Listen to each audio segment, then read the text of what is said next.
and have my reasons. I knew you'd say that. If you're ever in trouble, look for the light. She's harmless, you're now sure. She's just a teenage girl looking for someone to play with. Even though the way she does it can be problematic. Oh wait, what time is it now? The gold tenses up visibly. It's 9:40. No, my dad is coming home at 10. I'm gonna be in a lot of trouble if he comes home and I'm not in. I've got to go now. Promise me that you will remember. I just found a great playmate. I don't want to lose you. And don't forget that you said you'd play games with me again. The girl lets out a long sigh. When she is done talking, transforms into a black mass that blends in with the night. Huh. That's something. Let's take a look at the lantern ghost. And there's some new stuff for her. The lantern ghost turns out to be a sinner who can manage things like passing through walls and guiding the way. Somehow you feel urged to capture her and lock her up again. Where does this idea come from? You begin to worry about your mental health. Well, you are the chief of the bureau, so what else do you think will happen? Let's look at this encounter. Break the fog. Exploring the dark alley. Dark amid the thick fog, you've reached the heart of the alley when you realize you already... Yeah. But quite literally, the past 5 minutes I've been trying to do this. But this one is just now working out. Like, this is the first time I've been completely stuck on how to do this one. Like, it's just so difficult. Like, if I go in the middle here, because the starting point is here. If I go here, I immediately die because this red circle moves forward when this guy moves forward. If I go here, these two don't die, and then I have to move around.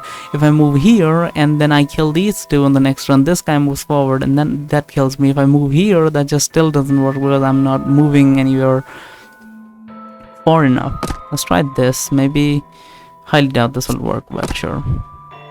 Yeah, that's the thing. Like, all of the spots have been completely covered. I can't really do anything anymore. I can't really make it all the way back in time. Like, if I move here, he's just gonna walk all over him. He's dead again. I don't know if I can do this one. I might have to skip this. I don't know how much is going to affect the story, but I literally can't do it. Alright, we're skipping that one. I've tried multiple times. I just can't do it. Maybe later. Depressed girl. Ever since you lost your memory... Yeah, we already read that. And that's Hecate. You see a girl transform from here up here once again, this time as the tall one. The tiny creature transformed from the hair somehow found a pen and paper. It keeps sneaking peeks at you and then doodles on the paper ceaselessly. And look at what she's drawn. Quietly approach the tall girl, observing her drawings. Despite their quirky and distorted style, it seems all the sketches are about you. You attempt to talk to her, but she remains silent, only persistently trailing behind you. If she's a stubborn one, this can indeed be somewhat worrying. Mischievous girl. Ever since you lost your memories, the tale has provided you with temporary yeah, we've already read that. How many times am I going to read that? Like, just like instinct. You notice the girl transformed from here up here again, and she playfully trails behind you, holding a water pipe she picked up from somewhere, seemingly scheming something. That's Hella. Could this be what's troubling you? But this petite girl doesn't annoy you. On the contrary, she gives you a sense of familiarity and warmth. Wave at her. You wave at the petite girl, hoping that she will come to your side. Unexpectedly, she sticks out her tongue at you impishly, then turns around holding the water pipe and starts wreaking havoc. That's something. So she's the mischievous kind that causes all kinds of trouble. No wonder she worries you. I can't do it. It's so annoying that I have one here that I just can't do. One last time. Nope, still can't do it. So we'll just move on with this. Chapter 18, Lost Object. You've done enough investigation around here to arrive at a primary judgment about the monster in the fog. Now you plan to get more information from Adela. What the hell is Adela? Oh, her. I was just thinking when you'd come through this door again. Speak of the devil. Who did you hear from this time?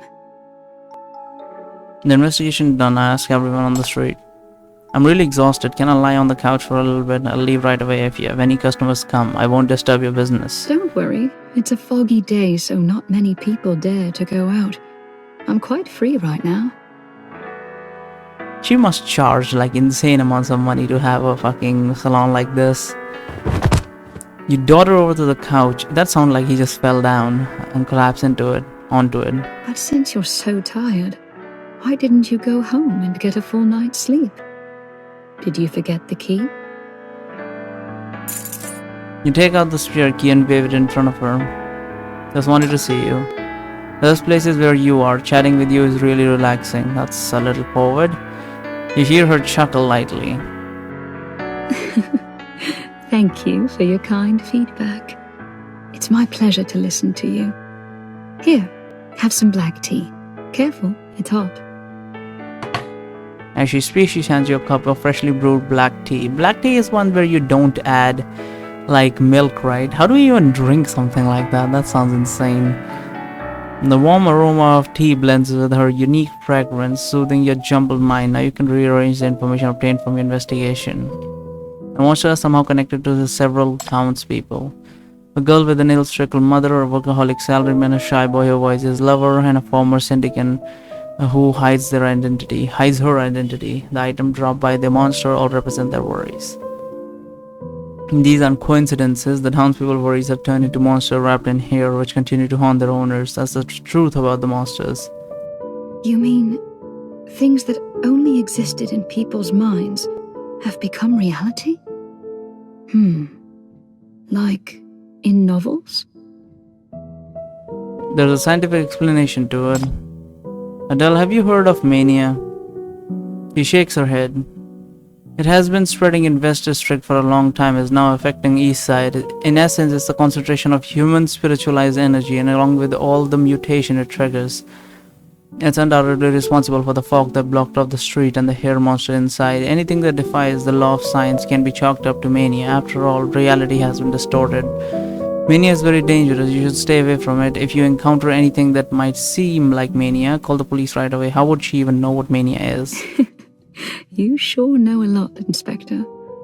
Even after losing your memory, your mind is still working quite well. I got entangled by those weird things in the street before. How should I put it? I seem to have some sort of special connection with them. When I see them, I remember bits and pieces. They're referring to bits and pieces of information that vaguely recall after encountering the strange shadow people. But having said that, the fog and the mad shears have been around for a long time, yet the hair monsters only started appearing recently, yesterday. If you're not mistaken, the mania here is increasing. The culprit of all this is... Just as I thought. You have my shears. You stole them from me. You freed yourself, but what about me? Where'd you hide it? Where'd you hide it? Did my shears grow strong all of a sudden, or did something affect it, making it lose control? You can't tell. The mystery of Foggy Night is linked to mad shears, while the mystery of mad shears is linked to the night you lost your memory. The night... Why is the font small? That night, deep in the foggy alley behind the clock tower, something must have happened between you and mad shears that resulted in the series of upheavals. As for what it did to you, or what happened to it, you can only find out by going back to the same scene. But in your current state, the risk is simply too great. You hear the light clicking of porcelain. You look up to see Adele putting a cup of freshly brewed black tea before you. Only then did you realize you had been silently lost in your own thoughts for a long time. Are you that worried? The tea has gotten cold. Let me pour you a new cup. You hurriedly hanker and take the cup. This time the temperature is just right. You take a sip and relax a bit. Adele looks at you smiling the whole time. But incredible woman, it must be extremely dangerous for a brave person like her to venture out alone in the middle of the night. But you've never saw her lose her cool. In these 2 short days, her calming aura has become something you rely on. Are you worried about anything, Adele? Why do you ask that?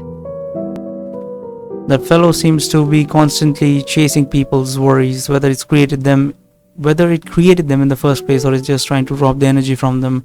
People's worries are all its prey. I don't want to get hurt. I don't want you to get hurt. Thank you. Don't worry. Nothing's worrying me. Which is incredibly odd, because if you're alive, you should have worries on one or the other. Because of this job. Many people like to tell me their worries. Neighbors and customers alike. Everyone is bound to encounter dilemmas and troubles that are unresolvable and hard to shake off.